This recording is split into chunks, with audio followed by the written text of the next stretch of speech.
안녕하세요. 저는 경기도에서 반찬 가게를 하고 있는 애청자입니다. 지금도 가게에서 열심히 사연들을 들으며 제 사연을 끄적이고 있는데요. 정말 들으면 들을수록 기가 막힌 사연들이 많더라고요.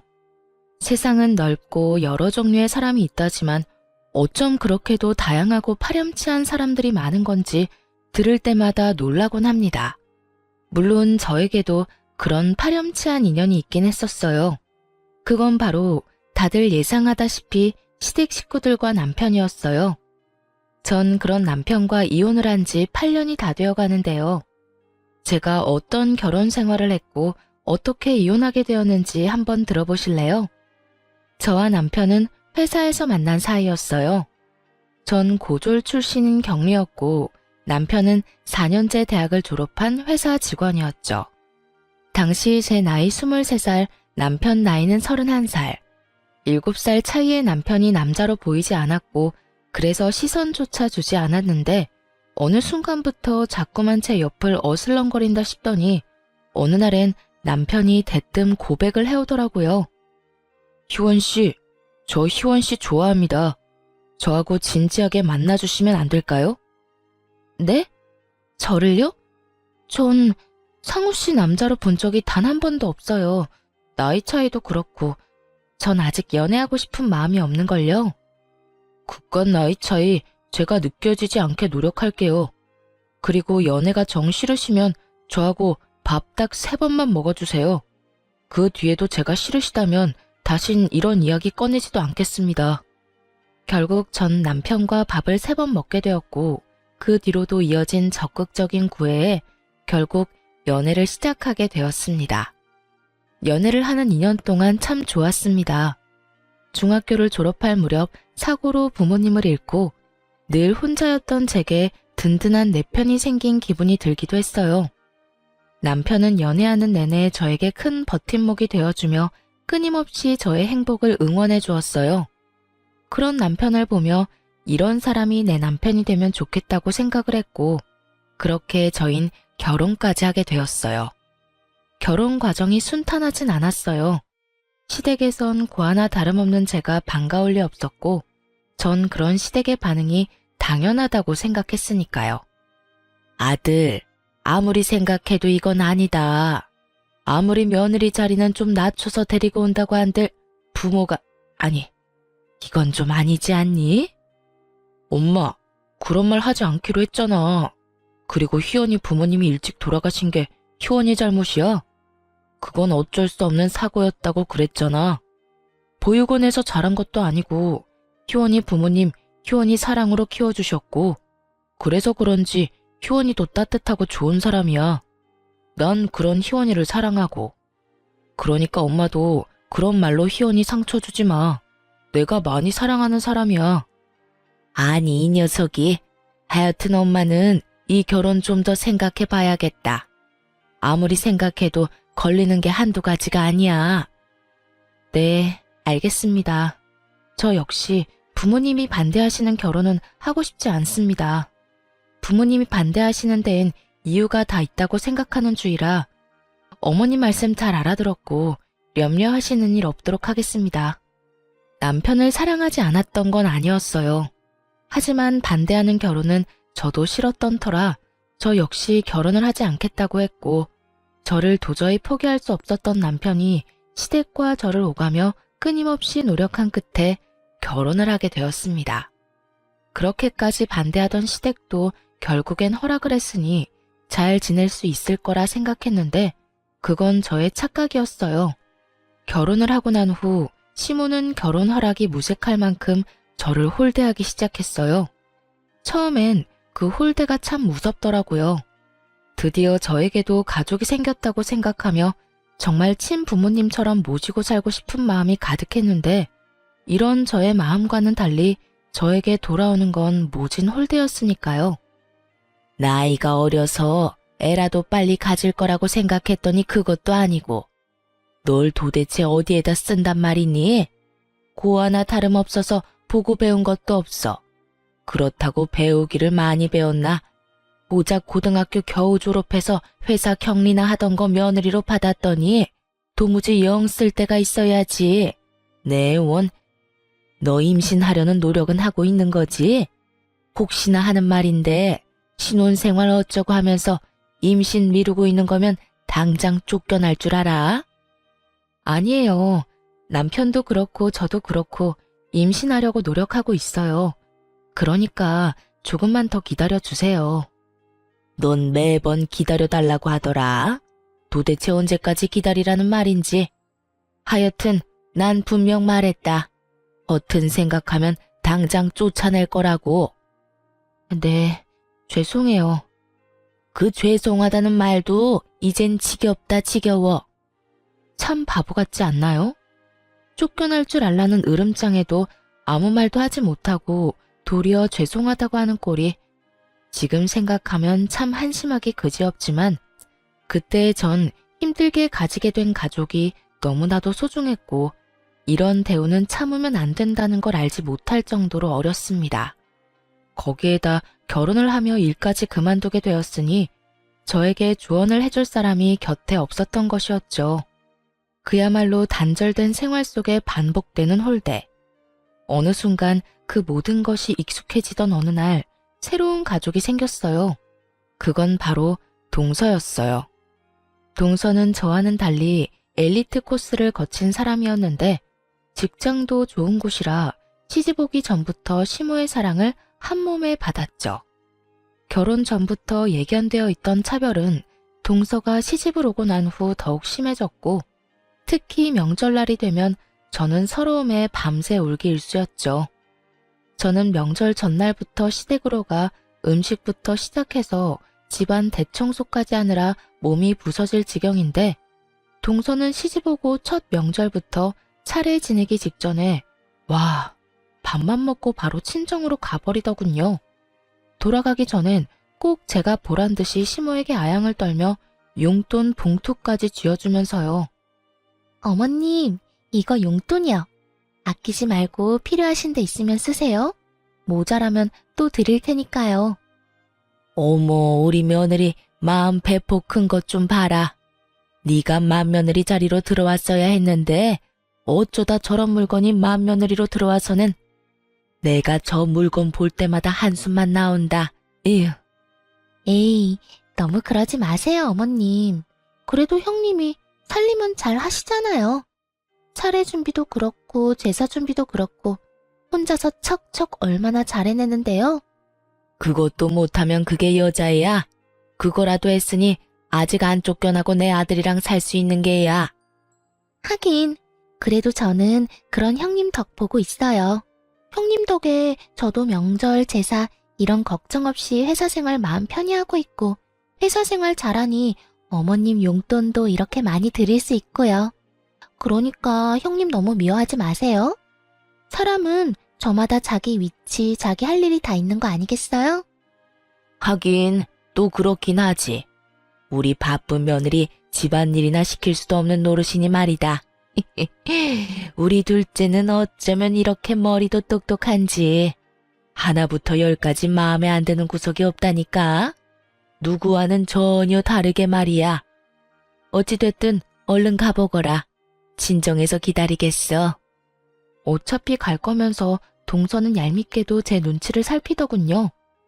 형님, 제가 먼저 가도 될까요? 하는 눈빛이 아닌 잘 보고 있지? 너랑 나랑은 달라. 받는 대접부터가 이렇게 다르잖니? 이런 의미가 가득 담긴 눈빛으로요. 찰나의 순간 의기양양한 눈빛으로 저를 살피던 동서는 시모에게 마음에도 없는 소리를 하기 시작하더군요. 그냥 가도 될까요? 그래도 설거지라도 하려고 했는데. 설거지는 무슨? 어디 귀한 손에 물을 묻히려고? 그런 건 다 따로 할 사람이 있으니까 그냥 가거라. 쟤는 친정도 없어서 다 정리하고 손님 맞을 거 다 맡고 집에 가도 되니까. 첫째, 넌 뭘 보고 서 있니? 얼른 정리하고 다음 손님 맞을 준비해야 할 거 아니니? 둘째, 너도 얼른 가보거라. 남은 명절 잘 보내렴. 네, 어머님. 그러면 저 가볼게요. 뻔히 제가 옆에 있는데도 불구하고 제겐 인사 한마디 없이 가버리는 동서와 그런 동서를 버선발로 배웅하는 시모. 저는 점점 지쳐갔고 그런 지친 저에게 유일한 숨 쉴 곳은 남편이었는데 남편 역시 변해가기 시작하더군요. 아, 힘들다. 역시 우리 집이 최고야. 명절을 무사히 보내고 집에 도착한 제가 한 말은 딱 이 말뿐이었어요. 그런데 남편이 그런 저에게 다짜고짜 소리를 지르며 짜증을 내기 시작했어요. 당신만 힘들어? 나도 힘들어. 왜 당신은 매번 일을 똑바로 못해서 엄마한테 싫은 소리를 듣는 거야? 당신이 그렇게 혼날 때마다 나도 스트레스 받는다고. 알아? 제가 혼이 나든 말든 앉아서 음식 간이나 지적하던 남편놈이 이런 말을 하니 참 진정성이 느껴진다 싶더라고요. 시댁을 나서는 그 순간까지도 하하호호 웃던 놈이 누구인지 남편은 단 하나도 기억나지 않는 듯 하더군요. 기막혀 정말? 당신 지금 그걸 말이라고 하는 거야? 내가 뭘 잘못해서 어머님이 날 혼낸다고 생각해? 어머님은 그냥 내가 숨 쉬는 것 자체가 싫은 분인 건 몰라? 뻔히 다 아는 사람이 왜 짜증이야, 짜증이. 그리고 당신이 힘들면 얼마나 힘들고 스트레스 받으면 얼마나 받는다고. 아깐 입이 귀에 걸려서 하하호호 웃었냐? 정신이 나갔지? 난 당신 집에 가면 미소는커녕 감정이 사라져. 사람을 그렇게 멸시하고 상처 주는데 내가 감정이 남아있겠어? 스트레스? 정작 힘들고 스트레스 받는 사람이 누군데? 불만이 많은가 보다. 그렇게 불만 많으면 진작 엄마한테 그렇게 말하지 그랬어. 우리 집에선 입 꼭 다물고 일만 하더니 내가 미쳤었지. 너 같은 여자가 뭐가 좋다고 애걸복걸하면서 결혼까지 했나 몰라. 재수씨 좀 봐라. 능력 좋지. 능력 좋으니까 돈 잘 벌지. 자존감 높으니까 떡소리 나지. 무엇보다 엄마가 얼마나 예뻐하냐? 내가 내 발등 찍은 거지 뭐. 누가 할 소린데? 나도 마찬가지야. 당신이 이런 남자인 줄 알았으면 난 결혼은커녕 당신 만나지도 않았다고. 그래? 잘 됐네. 같은 마음이라. 어이가 없더라고요. 싫다는 사람 설득하고 애원해서 결혼한 사람이 누군데 저딴 말이나 해대는 것인지 섭섭한 마음이 들기도 했고요. 그간 남편 하나만을 보며 참았던 전 남편의 모진 냉대 앞에 믿었던 만큼 실망감도 컸고 또 그만큼 오만 정이 떨어져 버렸습니다. 그간 너무 참고 살았던 탓일까요? 아니면 남편을 너무 믿었던 탓일까요? 한번 남편에게 정이 떨어지고 나니 결혼 이후 처음으로 이런 가족은 필요 없다는 생각이 딱 들더라고요. 비로소 정신을 차렸다고나 할까요? 그날 이후 점점 변해가는 남편을 보며 저 역시 이혼을 고민하게 되었고 하루하루 지날수록 이혼에 대해 확신하게 되던 어느 날이었어요. 그저 스트레스로 생리가 미뤄진다 싶더니 임신을 했던 것이었죠. 그렇게 바랄 땐 임신도 되지 않더니 이혼을 하려고 결심이 선 이럴 때 임신이라니. 하지만 그런 생각도 잠시 병원에서 아기의 심장 소리를 듣던 그날 저는 이렇게 생각했어요. 드디어 저에게도 진정한 내 가족이 생겼다고. 내가 이 아이를 지켜야겠다고요. 병원을 나서며 전 아이를 위해 가정을 지키기로 했고 남편 역시 제 임신 소식에 정신을 차린 것인지 다시 노력하는 모습을 보여주기 시작했습니다. 여보, 임신한 게 싫은 건 아니지? 표정이 너무 안 좋은데? 뭐? 그런 말이 어딨어. 그냥 몸이 좀 힘들어서 지쳐서 그래. 지금도 이렇게 힘든데 만삭 때는 더 많이 힘들겠지? 아무래도 그렇겠지. 여보, 그땐 내가 미안했어.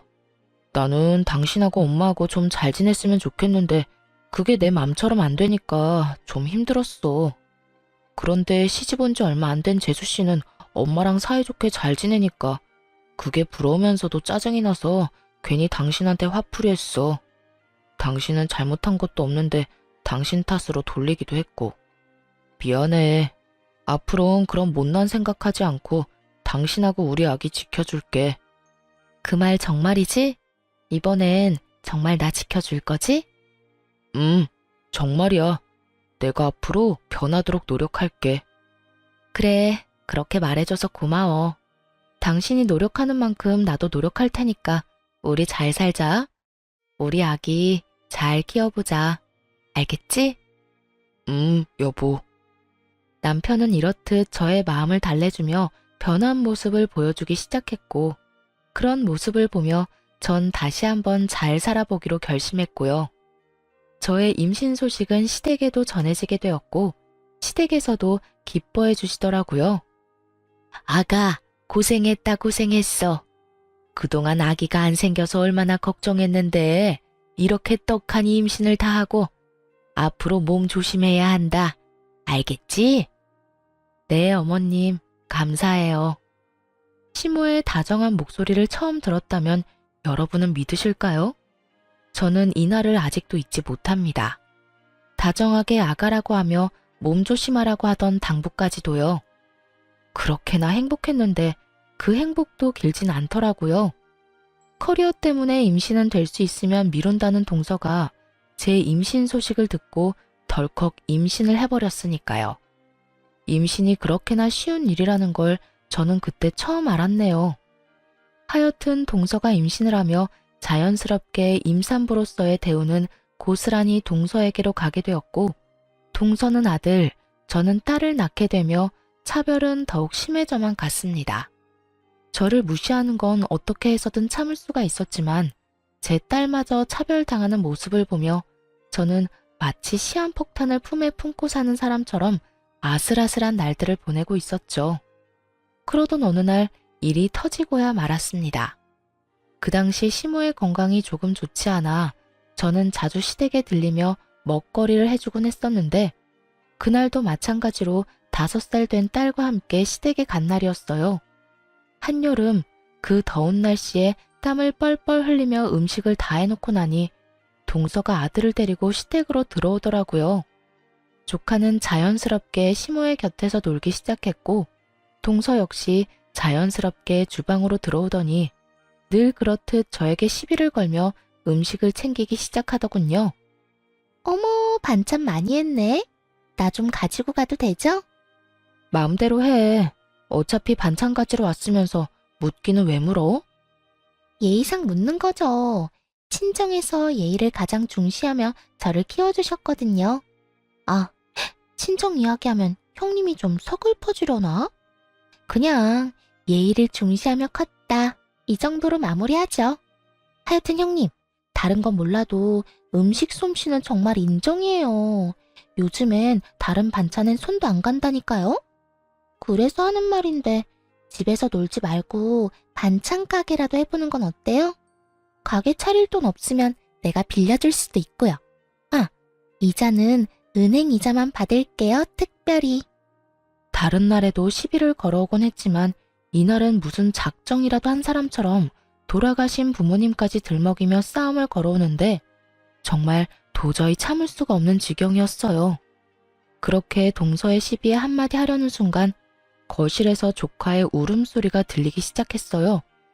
저와 동서는 동시에 거실로 뛰쳐나갔고 울고 있는 조카를 뒤로 한 채 시모는 제 딸아이의 팔을 잡고 얼굴에 손가락질을 하며 고함을 치고 있었어요.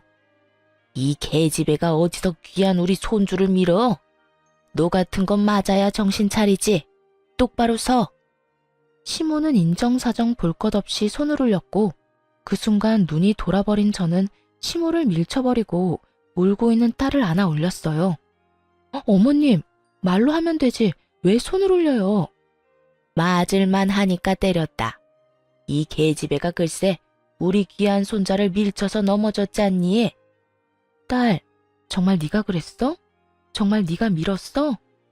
아니야, 난 안 밀었어. 난 그냥 뒤에 서 있었는데 혼자 넘어졌어.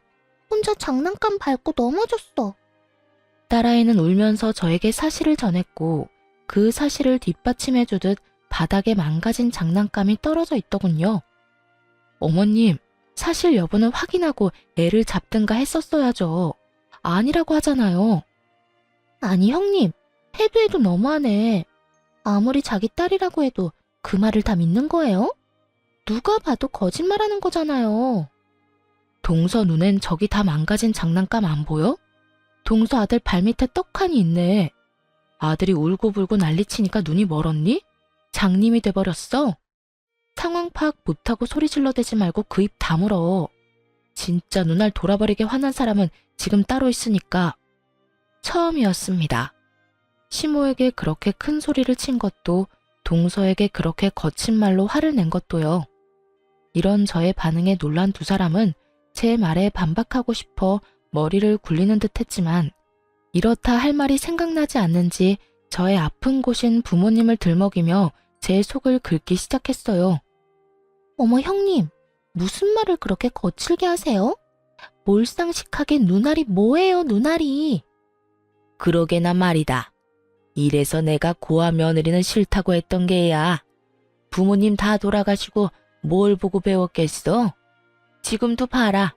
어른 앞에서 소리나 버럭버럭 질러대고 손아래 동서한테 그딴 저급한 말이나 짓거려대고. 그러는 어머님은 얼마나 가정교육을 잘 받았길래 저한테 그렇게 하는 건데요? 말끝마다 고아 타령은 기본에 만날 때마다 사람 차별하는 그거. 그게 정말 몰상식하고 저급한 행동이란 거 모르세요? 그리고 동서도 그래. 내가 그래도 손윗사람인데 몰상식? 말이 거칠어? 내가 오죽했으면 동서한테 그런 말까지 했을까? 제발 본인 행동이나 잘하고 남 행동 지적해. 알겠어? 저는 그간 쌓였던 울분을 토해내듯 화를 냈고 그런 제 모습에 동서는 욕을 섞어가며 화를 내더라고요. 내가 뭘 어떻게 했다고 이래라 저래라야? 그러는 네 행동이나 똑바로 해. 사회에서 만나면 눈도 못 마주치련 그래도 형님이라고 형님 대접해줬더니 뭐? 내 행동이나 똑바로 하라고? 어디서 꼴 같지도 않게 고아가 행동 지적이야. 연? 보아하니 욕이 들어먹고 싶어서 안달한 것 같으니까 소원대로 해줄게. 야 이년아, 내가 고아인데 네가 보태준 거라도 있어? 우리 부모님 착오로 한날 한시에 돌아가셨는데 보태준 거라도 있냐고. 어디서 나이도 어린 년이 꼬박꼬박 말끝마다 고아 타령이야? 네 잘난 부모가 그렇게 가르쳤니? 그렇지 않고서야 배웠다는 년이 말끝마다 남의 상처 후벼 파는 짓을 아무렇지 않게 할 수가 있어? 뭐라고? 너 지금 말 다 했어? 꼭 할 말 없는 사람들이 그런 말 하더라. 말 다 했냐고 말이야. 내가 말 다 했다고 하면 어쩔 거고 덜 했다고 하면 어쩔 건데 뭐 어떻게 하지도 못할 거면서 묻기는 왜 물어? 시간 엄청 많은가 보지? 뭐야? 이 인연이? 할 말이 없으면 그냥 안 하면 되지 왜 욕을 하고 그러는데? 누가 욕하면 무서워할 줄 알아? 동서, 나도 욕 잘하고 나도 성깔 있어. 그러니까 앞으로 까불지 말고 나한테 괜히 엉겨붙어서 시비도 걸지 마. 알겠어? 어머님, 저 먼저 가볼게요. 그리고 앞으론 반찬 못 해드리니까 알아서 챙겨 드세요. 정 그대로 집으로 돌아와 버렸고 퇴근을 하고 돌아온 남편은 단편적인 상황만을 들은 채 저에게 화를 내기 시작하더라고요. 당신 제정신이야? 오늘 엄마한테 대들었다면서? 그뿐이야. 재수 씨한테 욕까지 했다는데 도대체 왜 그랬어? 당신 그렇게 막 나가는 사람 아니었잖아. 당신 엄마가 그래? 내가 그랬다고? 당신 말대로 내가 그런 사람이 아닌데 그랬을 때는 이유가 다 있지 않겠어? 그러니까 이유를 말해보라고. 당신 딸 오늘 당신 엄마한테 맞을 뻔했어. 그것도 당신 딸은 동서 아들 밀친 적도 없는데 혼자 넘어진 손주 보고 어머니 혼자 오해하시고 5살밖에 되지 않은 손녀를 얼마나 잡아댔는지 알아? 그래서 내가 하지 말라고 소리 좀 쳤어. 그게 그렇게 잘못된 일이야? 그게 배운 거 없이 커서 그렇다는 소리까지 들을 일이냐고. 그리고 내가 먼저 욕한 적 없어. 동서한테 버릇없이 굴지 말라고 하니까 동서가 먼저 나한테 이년저년거리더라. 평소에 날 얼마나 무시했으면 그런 말을 아무렇지 않게 할 수가 있는지. 아, 나보고 고아라고도 하더라. 내가 그 말 듣고 참고만 있었어야 했어? 제 말을 들은 남편은 충격이 큰 듯 아무 말도 하지 못하고 있더라고요. 그도 그런 것이 은연중에 제가 무시를 당한다는 것은 알고 있었지만 이렇게 심한 모욕까지 당하고 있다는 것은 알지 못했던 터라 더욱 놀란 듯 했어요. 남편은 어찌되었든 시모에게 함부로 한 저에게 화가 난 것은 맞지만 동서의 행동과 시모가 딸에게 한 행동만큼은 절대로 그냥 넘기지 않겠다고 하며 화를 내더군요. 남편은 시모에게 전화를 했고 남편의 닥달에 화가 난 시모의 목소리가 저에게까지 들려오더라고요. 엄마, 어떻게 그럴 수가 있어? 엄마한텐 손자만 손주야? 손녀는 손주도 아니야? 우리 딸이 아니라고 했다며. 우리 딸이 민 거 아니라고 했다는데 어떻게 그 어린애를 무식하게 밀어대? 그래, 그 점은 내가 오해했어. 그래서 미안하게 생각하고 있고. 그런데 사람이 살다 보면 그럴 수도 있는 거지.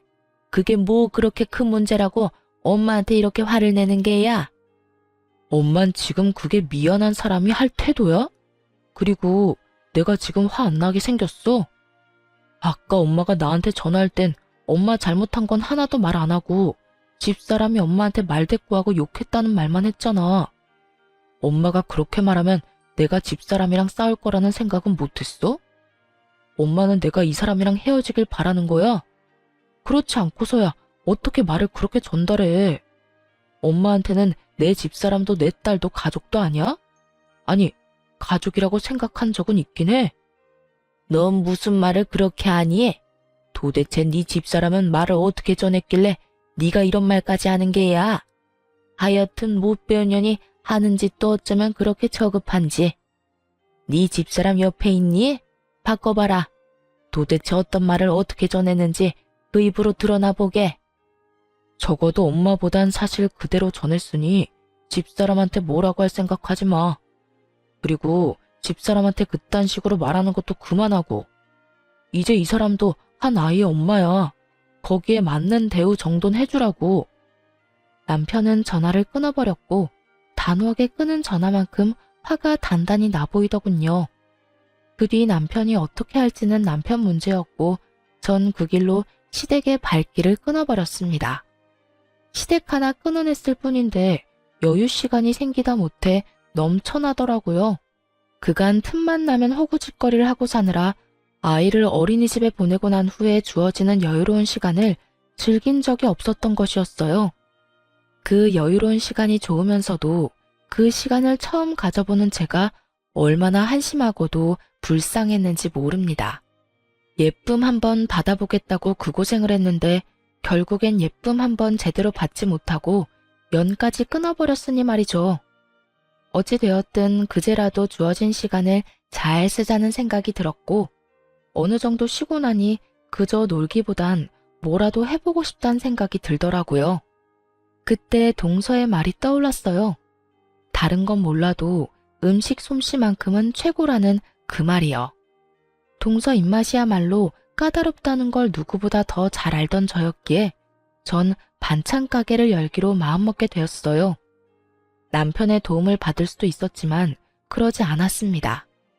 전 그간 쓰고 남겨뒀던 부모님의 유산으로 자그마하게 반찬집을 열게 되었고 딸을 케어해야 한 탓에 긴 시간을 쓸 순 없었지만 시간 대비 꽤 괜찮은 수익을 얻을 수 있었어요. 하루가 다르게 매출은 올라가고 있었고 전 활기를 되찾으며 자존감도 되찾고 있었습니다. 이런 저의 변화를 남편은 눈치채지 못하고 있었는데 그 당시 남편은 이런 저의 변화를 알 노력조차 하지 않을 만큼 가정에 관심이 없었어요. 여보, 저기 나 할 말이 있는데. 나 피곤해. 중요한 말 아니면 나중에 해. 늘 이런 식이었던 터라 반찬 가게를 하고 있다는 사실조차 말할 틈이 없던 상황이었죠. 그렇게 비밀로 할 생각도 없던 비밀이 생기는 사이 남편의 행동은 점점 이상해지더군요. 외박을 한다거나 퇴근 시간이 늦어진다거나 하는 일은 없었지만 딸을 대하는 행동이 달라졌달까요? 다른 건 몰라도 딸에게만큼은 진심으로 잘 대하던 남편이었는데 그마저도 소홀해진다 싶더니 어느 순간부턴 딸과 눈조차 마주치지 않는 날들이 길어지더라고요. 저는 직감적으로 남편에게 다른 여자가 생겼음을 알아챘고 저의 예상대로 남편은 다른 사람도 아닌 회사 격리 직원과 바람이 났던 것이었어요. 많이 본 상황에 그저 웃음만 나더라고요. 다른 사람도 아닌 제가 과거에 일하던 그 자리에서 지금 현재 일하고 있는 격리라니 어이가 없기도 하고요. 제가 결정적으로 남편의 외도를 알게 된 것은 편지였어요. 글쎄 상간녀가 40대 유부남 남편을 위해 쓴 편지를 남편의 옷가지에서 발견하게 된 것이었죠. 그중 뇌리에 담긴 구절이 있습니다. 자기야, 우리는 이렇게 사랑하고 애절한데 우리의 사랑을 마음껏 드러내지도 못하는 이 현실이 너무 슬프다. 그저 우리가 조금 늦게 만나고 조금 늦게 깨달은 것뿐인데 그걸 외도라고 손가락질할 사람들이 밉기도 하고 말이야. 사랑이 죄는 아닌데 자기도 그렇게 생각하지? 이 무슨 고귀한 척인지 모르겠더라고요. 네, 사랑은 죄가 아니겠죠. 하지만 불륜은 죄가 되지 않을까요? 이렇게 한 사람 인생을 송두리째 망가뜨리고 나아가 내 딸의 아빠 자리마저 빼앗아가는 것이 불륜인데 어떻게 그걸 죄가 아니라고 할 수 있는 것인지 손편지 귀한 요즘 세상에 편지까지 써주면서 추악한 외도를 풋풋한 연애로 포장하는 두 연놈을 보며 저는 이혼을 결심하며 이만 남편을 놓아주기로 했습니다. 어차피 자식 생각해서 이혼 결혼이었고 여자에게 미쳐서 딸에게마저 소홀한 남편은 저도 필요가 없었으니까요. 증거야 남편 놈의 휴대전화를 통해 차고 넘치게 확보한 상태였고 남편에게 이혼 통보를 하던 날 남편의 반응이 저의 마음을 더 확고하게 해주었어요. 이거 좀 볼래? 이게 다 뭔데? 뭐긴 뭐야. 당신이 다른 여자가 생겼다는 증거들이지. 알아보니 당신 회사 격리더라. 어디서 많이 본 장면 아니야? 내가 그 자리에서 일할 때 당신이 나한테 한 말 나 아직도 기억해. 다른 건 몰라도 가족 없는 외로움은 느끼지 않게 든든한 가족이 돼준다고 했어, 당신. 이런 게 든든한 가족인지 미처 몰랐지 뭐야? 도대체 언제부터 알고 있었던 거야? 혹시 내 뒷조사했어? 뒷조사는 무슨. 이 편지 옷에다 넣어두고 안 뺐더라? 이 정도면 그냥 들키고 싶어서 안 달란 거 아니야? 아, 그게 거기 있었어? 어쩐지 아무리 찾아도 없더라고. 아, 다 됐고. 그래서 이혼하자고? 그래, 해, 이혼. 차라리 잘 됐어. 나도 당신이랑 계속 이대로 사는 게 맞나 고민했거든. 이참에 이혼하고 새 출발하지 뭐. 아참, 애는 내가 키운다. 뭐? 네가 뭔데 애를 키워. 바람나서 이혼하는 주제에 헛된 기대하지 말고 조용히 위자료나 내놓고 빨리 이혼할 생각이나 해. 참나, 너 내가 애 주면 키울 능력이나 돼? 왜? 너처럼 구질구질하게 키우게? 나는 그 꼴은 못 보겠는데 어떻게 하지? 경력 단절이라 취업이 되길 하겠어. 그렇다고 능력이 되기래. 괜히 한순간 잘못된 선택으로 애까지 고생시키지 말고 내가 키운다고 할 때 순순히 내놔. 애가 물건도 아니고 물건 달라는 듯 내놓으란 남편을 보며 정말 갈 때까지 갔구나 싶더군요. 무슨 일이 있어도 딸만큼은 포기할 수 없었던 전 사실 반찬 가게를 하고 있음을 이야기해 주기로 했죠. 그딴 걱정은 하지 마. 당신이 바람 피우면서 정신 못 차리고 다니는 사이에 나 가게 열었어. 반찬 가게. 뭐? 반찬 가게? 무슨 돈이 있어서? 당신 혹시 나 몰래 딴 주머니 찼어? 야, 딴 주머니 찰 돈이나 주고 그딴 소리를 해. 겨우 생활만 가능한 돈 주면서 생색이란 생색은 다 냈던 거 기억 안 나나 봐? 내 가게에 당신 돈 땡전 한 푼 들어간 거 없으니까 괜히 침 흘릴 생각하지 말고 내 돈벌이는 내가 충분히 하고 있으니까 양육권이나 포기해. 네가 포기해. 반찬 가게 그거 해봤자 얼마나 번다고. 언제 망할지도 모르는 반찬 가게 뭐라고 내 딸을 데려간다 만다야. 망하라고 아예 고사를 지내지 그래? 어찌됐든 다른 여자에 미친 남자한테 나 역시 내 딸 보낼 생각 없으니까 그냥 소송으로 해결해보자. 둘 다 포기가 안 되면 소송이라도 해야지. 이렇듯 남편과 전 한치의 양보도 없었고 결국 소송으로 양육권을 가져오게 되었습니다. 큰 소리 치던 남편은 양육권, 재산 분할, 위자료, 그 어떤 것 하나 자기 뜻대로 되지 않자 항소했지만 그 역시 결과는 같았습니다. 상간녀 소송 역시 큰 금액의 위자료를 받을 수 있었고요. 그렇게 이혼하고 난 후 1년 가까운 시간 동안 저와 딸은 평화로운 날을 보내고 있었어요. 딸 역시 이혼을 하고 난 후 제가 더욱 집중해서 돌볼 뿐만 아니라 더 많은 사랑을 쏟아주니 더욱 안정된 모습을 보여주더라고요. 그렇게 딸과 행복한 시간을 보내던 어느 날 동서에게 전화가 오더라고요. 그간 연락해온 적이 단 한 번도 없었던 터라 무슨 일인가 하는 마음에 전화를 받게 되었습니다. 무슨 일이야? 형님, 요즘 왜 이렇게 연락이 뜸하세요? 무슨 일 있으세요? 아주버님도 그렇고 형님도 그렇고 연락도 없고 시댁에 오지도 않아서 전화해봤어요. 말하는 꼴을 보니 제가 이혼한 것을 전혀 모르고 있는 듯 했어요. 이혼을 했다고 해야 하나 고민하지 않은 것은 아니었지만 괜한 말을 했다가 말이 더 길어질 것 같아 그냥 전화를 끊어버리려던 순간이었어요. 아, 그래? 아무 일 없어? 동서도 아무 일 없지? 그러면 나 바빠서 이만 끊을게. 앞으로 무슨 일 있으면 동서 아주버님한테 전화해. 나한테 하지 말고. 그러면 끊어? 잠깐만요. 형님, 제 말 좀 들어보세요. 뭔데? 할 말 있으면 빨리 해. 상황을 보아하니 형님 아직 모르는 것 같은데 어머님 지난주에 쓰러지셨어요. 아주버님껜 연락드렸는데 찾아오기는커녕 연락도 없어서 형님한테 전화한 거고요. 이럴 때 병원이라도 와서 병시중이라도 들어야 어머님께 점수라도 따지 않겠어요? 다 형님 생각해서 연락한 거니까 저한테 고마워하라고요. 이게 보자 하니까 정말 사람을 호구로 하나. 본인이 병시중 들기 싫어 저에게 떠넘기려고 하는 수작이 뻔히 보이는데 저딴 식으로 말을 하니 웃음이 다 터져 나오더라고요. 동서는 나를 정말 호구로 생각했구나. 호구라니, 제가 언제요? 지금 하는 꼴이 그렇잖아. 지난 1년 동안 안부 연락 한 통 없다가 어머님 쓰러지시니까 연락해서 뭐? 이럴 때 잘 보이라고? 차라리 솔직하게 동서가 병시중 들기 싫으니까 나한테 도와달라고 부탁이라도 하든가. 이게 뭐야, 속보이게?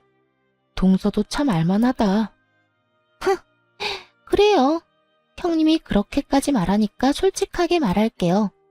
저 어머님 병시중 들 생각도 없고 들어야 할 필요도 못 느끼겠어요. 제가 맏며느리도 아니고 엄연히 맏며느리가 따로 있는데 왜 제가 그런 힘든 일을 해야 해요? 그렇게 힘든 일은 능력도 없고 할 일도 없어서 시간이 남아도는 형님이 해야 하는 일 아니냐고요. 제가 누누이 말했었죠? 사람마다 맞는 위치와 해야 할 일이 있다고요. 지금 형님이 해야 할 일은 어머님 시중 드는 일이라고요. 할 일이 없기도 하고 능력도 없는데 거기에다 맏며느리. 딱 형님 일이잖아요. 정말 난년은 난년이다 싶더군요.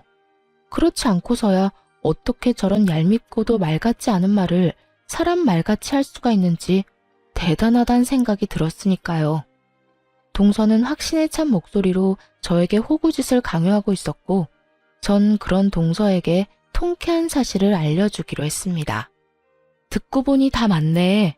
할 일도 없고 능력도 없고 거기에다 맏며느리가 어머님 시중해야 하겠네. 그렇죠? 그렇다니까. 그러니까 당장 내일부터, 아니, 오늘부터 와서 어머님 시중 좀 드세요. 무슨 노인네가 아파서 그런가 얼마나 꼬장꼬장한지 내가 정말 미쳐버리기 직전이라고요. 동서, 나 못 가. 난 이제 그 집 맏며느리 아니거든. 네? 그게 무슨 말이에요? 몰랐나 본데 나 이혼한 지 1년이 다 돼가. 그 빌어먹을 인간이 바람나서 이혼했는데 상황이 이렇게 되고 보니 그 인간이 내 인생 꽃피게 해주려고 바람까지 피워줬나 싶네. 그 덕분에 노인네 병시중은 피할 수 있었으니 말이야. 그 인간한테 감사할 날이 다오네. 정말 그렇지 않나요? 만약 그때 남편이 바람을 피우지 않아 이날 이때껏 살고 있었다면 제가 꼼짝없이 그 병시중을 들어야만 했을 텐데 하필 그 타이밍에 저에게 딱 들켜 이혼을 해버렸으니 말이에요. 그 순간 얼마나 기분이 좋은지 저는 신나게 웃어버렸고 동서는 믿을 수 없다는 듯 고래고래 소리를 지르며 발악을 하더라고요. 지금 웃음이 나요? 지금 이 상황이 웃기냐고. 누구 마음대로 이혼하고 난리야? 바람 피운 게 뭐 대수라고 이혼을 했냐고. 이제 어떻게 해. 꼼짝없이 내가 저 노인네 떠맡게 됐는데 이제 어떻게 하냐고. 지금 일주일 병시중도 끔찍한데 앞으로 어떻게 해? 그 순간이었어요. 동서가 미쳐 날뛰는 소리와 함께 서방님의 목소리가 들려오더라고요. 이게 다 무슨 소리야? 당신 지금 우리 엄마한테 노인네라고 했어? 끔찍! 당신 우리 엄마 시중 드는 게 그렇게 끔찍했어? 아니, 그게 아니라 여보. 내 말은 그게 아니었어.